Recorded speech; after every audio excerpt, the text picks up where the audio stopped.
വിനയം എന്നത് നിങ്ങളെ കുറച്ച് കാണുന്നതല്ല, നിങ്ങളെ കുറിച്ച് കുറച്ചേ ചിന്തിക്കുന്നുള്ളൂ എന്നുള്ളതാണ്. ഹൂര് മോശയെ പോലെ ഒരു വലിയ നേതാവല്ല. ഹൂര് യോശുവയെ പോലെ ഒരു വലിയ സൈനിക നേതാവുമായിരുന്നില്ല. ഹൂര് അഹരോനെ പോലെ ഒരു മഹാപുരോഹിതനുമായിരുന്നില്ല. ഹൂര് പട്ടാളത്തിലുള്ളവരെ പോലെ ഒരു യോദ്ധാവുമായിരുന്നില്ല. അദ്ദേഹം വെറും ഹൂരായിരുന്നു. വിളിച്ചപ്പോൾ ഹൂര് ദൈവം ഏൽപ്പിച്ച ലളിതമായ ജോലി ചെയ്തു. ഇസ്രായേലിന്റെ തോൽവിയിൽ നിന്ന് രക്ഷിക്കാൻ സഹായിക്കുന്ന ഒരു ജോലി. നമുക്ക് അദ്ദേഹത്തിന്റെ മാതൃക നോക്കാം, അത് അനുകരിക്കാം.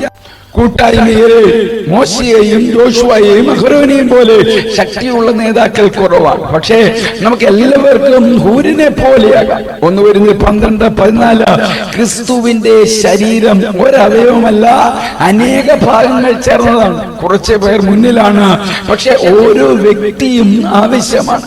ദൈവവേലയിൽ തങ്ങളുടെ ഭാഗങ്ങൾ തിരശ്ശീലയ്ക്ക് പിന്നിൽ പ്രവർത്തിക്കുന്നവരാണ് ഹൂരിനെ പോലുള്ള ആളുകൾ. അവർ ചെയ്യുന്നതിന്റെ അധ്വാനബലോ അവർക്ക് ഇതുവരെ ലഭിച്ചിട്ടില്ല. പക്ഷേ ദൈവം അവരുടെ പ്രവൃത്തികൾ മറക്കില്ല. കർത്താവ് അവരുടെ സേവനത്തിന്റെ പ്രതിഫലം നൽകും. എബ്രായർ 6:10 ദൈവം നിങ്ങളുടെ പ്രവൃത്തിയും വിശുദ്ധന്മാരെ ശുശ്രൂഷിക്കുന്നതിനാലും തന്റെ നാമത്തോട് കാണിച്ച സ്നേഹത്തെയും മറന്നു കളയുവാൻ തക്കവണ്ണം അനീതിയുള്ളവനല്ല. മറ്റുള്ളവർക്ക് വേണ്ടി ജീവിക്കുന്ന ജീവിതം മാത്രമേ വിലയുള്ളതായുള്ളൂ. ക്രിസ്തുയേശുവിലൂടെ ഒരു നല്ല ദിവസം ആശംസിക്കുന്നു.